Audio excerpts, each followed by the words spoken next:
Oi, alunos. Na aula de hoje a gente vai continuar a falar sobre sujeito e predicado, né? A gente já viu alguns conceitos e alguns exercícios na última aula e hoje nós vamos continuar a falar desse assunto. Vamos relembrar o conceito de sujeito e predicado. Sujeito é o termo da oração sobre o qual se afirma algo e com o qual o verbo geralmente concorda em número e pessoa. Predicado é o termo da oração que declara algo sobre o sujeito e no qual se encontra o verbo. A parte mais significativa dos termos essenciais da oração é chamada de núcleo. No sujeito, constituído por mais de uma palavra, o núcleo pode ser um substantivo, um pronome, um numeral ou uma palavra substantivada. Quando o sujeito é formado por apenas uma palavra, ele é o próprio núcleo. Já no predicado, o núcleo é o verbo, exceto quando for verbo de ligação, e concorda com o sujeito em pessoa e número. Quando o sujeito está no início da frase, dizemos que ela está na ordem direta. No entanto, quando o sujeito vem depois do predicado, dizemos que a frase está na ordem indireta ou inversa. Vamos responder as questões da página 78 e 79 do Trilhas. 4. Agora releia o enunciado a seguir com o sujeito e o predicado em destaque. Antônio de Moraes mudou-se para Portugal aos 19 anos. E aí ele já separa sujeito de predicado. Pergunta na letra A. Qual é a palavra ou expressão mais significativa de cada um dos termos da oração? Resposta. Sujeito, Antônio de Moraes, e predicado, mudou-se. B. A que classe de palavras elas pertencem? Antônio de Moraes é um substantivo e mudou-se é o verbo. E aí ele traz de novo o conceito que a gente acabou de ver no slide anterior. 5. Lê as orações atentando-se para os termos em destaque. Letra A. Os termos destacados em cada oração exercem a função sintática de sujeito ou predicado. A gente percebe que os termos em destaque, né, é o mesmo termo, na verdade. Antônio de Moraes e Antônio de Moraes, e ele está funcionando como sujeito. Com base na resposta da atividade anterior, explique em que posições o sujeito pode aparecer em relação ao predicado. Resposta: ele pode aparecer antes ou depois do predicado, como a gente viu aqui na questão 5. C. Assinale a alternativa correta em relação ao deslocamento dos sujeitos na oração. Resposta: o deslocamento do sujeito não muda o sentido da oração, somente altera a ênfase a determinados elementos. Então, tanto faz o sujeito estar no início ou no fim da oração, né? Isso não é motivo de alteração da oração. 1. Leia a sinopse da animação O Homem das Cavernas. Nos tempos em que os dinossauros e mamutes ainda percorriam a face da Terra, um corajoso homem das cavernas une sua tribo contra um inimigo poderoso da Idade do Bronze, para tentar vencê-lo em uma grande batalha. A.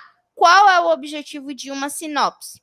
A resposta é apresentar o resumo da obra a fim de despertar no leitor a vontade de conhecê-la. B. Em sua opinião, essa sinopse alcança o seu objetivo? Comente. É uma questão de resposta pessoal. E aí vocês vão responder, né, se essa sinopse ela despertou ou não o desejo de vocês assistirem o filme O Homem nas Cavernas. C. Quais são os termos que funcionam como sujeito nessa sinopse? Resposta: há 2 termos que funcionam como sujeito nessa sinopse. O primeiro termo é os dinossauros e os mamutes. Então, eu vou até grifar aqui para vocês visualizarem. E o segundo termo é um corajoso homem das cavernas. Também aqui vou destacar para que vocês consigam visualizar melhor. D. Qual é o predicado dos sujeitos indicados na atividade anterior? Então, aí a gente tem o predicado do primeiro sujeito é ainda percorriam a face da terra. Vou trocar aqui de cor para sublinhar o predicado para vocês visualizarem melhor. Então, aqui eu tenho o predicado do primeiro sujeito, ainda percorriam a face da terra, e o predicado do segundo sujeito é: une sua tribo contra um inimigo poderoso da Idade do Bronze para tentar vencê-lo em uma grande batalha. 2. Em que contextos os enunciados a seguir podem ser considerados frases? Isto é, em que situação comunicativa possuem sentido completo? E aí ele dá 4, enunciados. Obrigado, por favor, cuidado e vai. A gente viu que frase é todo enunciado que possui sentido completo. Então, aí, a letra A poderia ser considerado frase em um agradecimento por um presente recebido ou a resposta à oferta de alguém. Na B, uma resposta de algo que alguém ofereceu ou a insistência em um pedido. C, um alerta para alguém que está em perigo.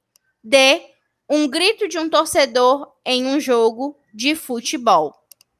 Então, aí a gente encerra essa parte do Trilhas, E aí a gente parte agora para nossas atividades da gramática.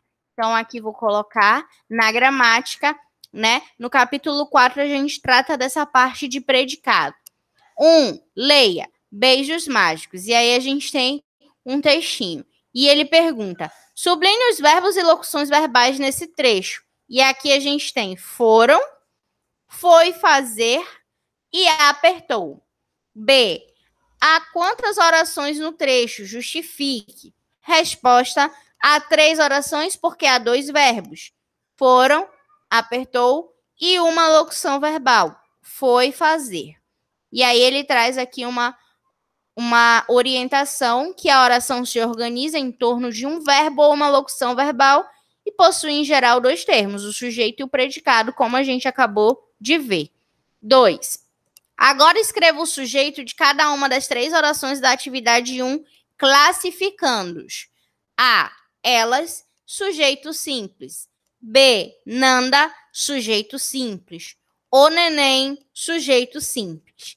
3. Retirando de cada oração as palavras que fazem parte do sujeito, escreva apenas as que sobraram. Letra A, foram.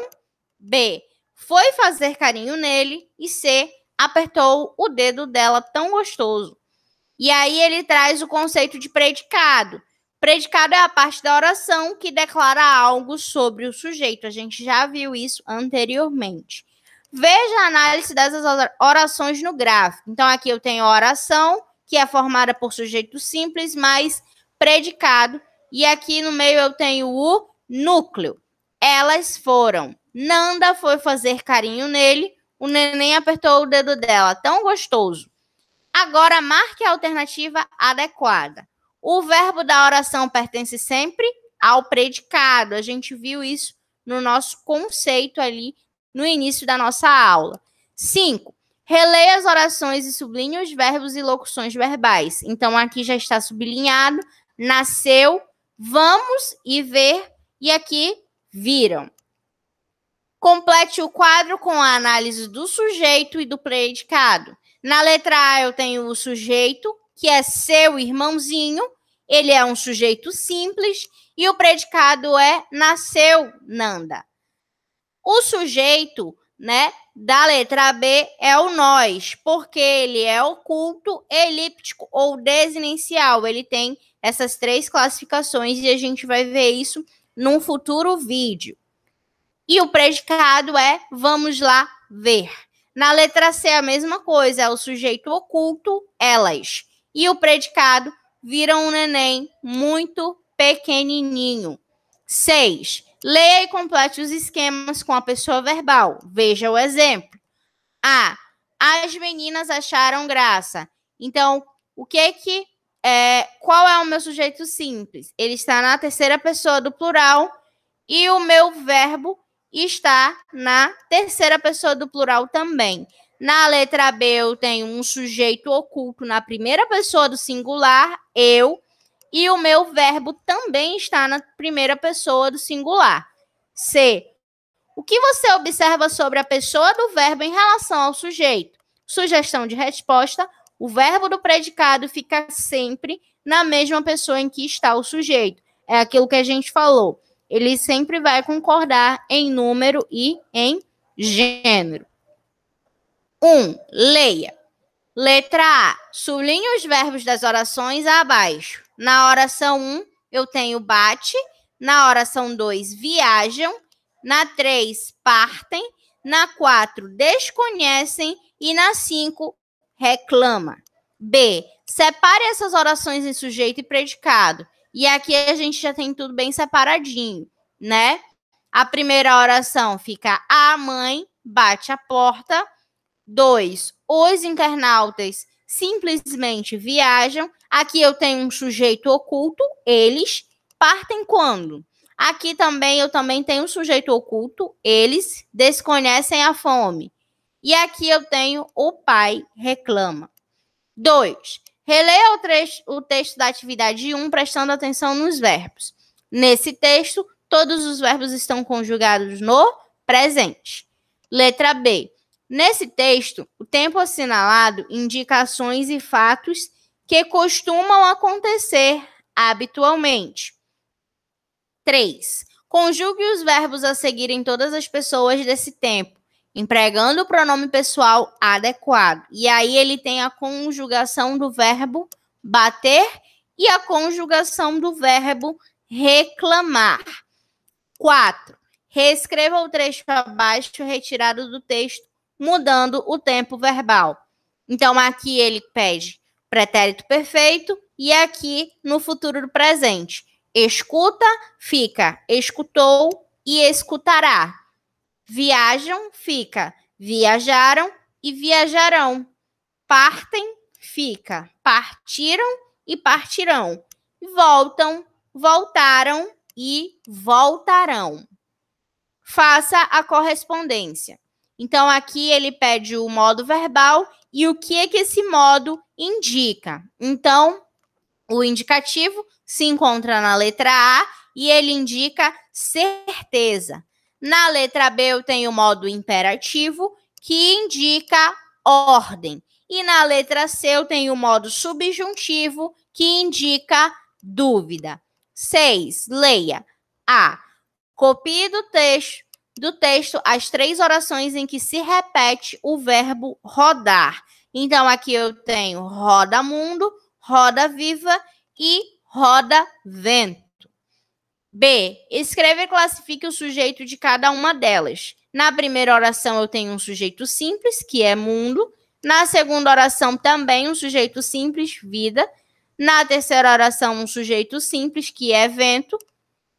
E na letra C, ele pede o predicado dessas orações. O predicado é roda, né? Nas 3 orações. Por isso que aqui está roda, roda, roda.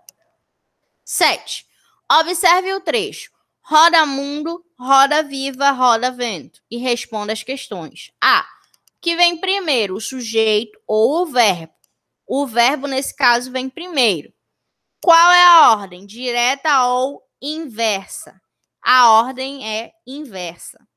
Nessa ordem, a ênfase está no sujeito ou no predicado? A ênfase está no predicado. 8. Escreva outras 3 orações do texto em que o verbo se repete e a ênfase é dada ao predicado. Primeira oração, passa tudo. Segunda oração, passa tanto. E terceira oração, passa tempo. Aqui ele pede para completar a análise, né, das outras orações do texto. E aí ele traz 2 orações. Na primeira, o sujeito é as cores, é um sujeito simples, e o predicado é rodopiam na eterna reticência do momento. Na segunda oração, eu tenho um sujeito oculto, eu, e o predicado é continua apenas um menino, entre uma volta e outra do destino. 10. Agora analise estes verbos do texto. Passa está na terceira pessoa do singular, do presente do indicativo. Rodopiam, terceira pessoa do plural, do presente do indicativo. Continuo, primeira pessoa do singular, do presente, do indicativo. 11. Escreva as formas nominais desses verbos. Passa, infinitivo passar, gerúndio passando, particípio passado. Rodopiam, infinitivo rodopiar, gerúndio rodopiando, particípio rodopiado. Continuo, infinitivo continuar, gerúndio continuando, particípio continuado. Todos esses verbos indicam ação. E aí a gente tem, né, um joguinho chamado Brincando com as Palavras, na qual vocês vão recortar e brincar aí na casa de vocês, né, praticando essas formas verbais, tá? E eu espero vocês na próxima aula.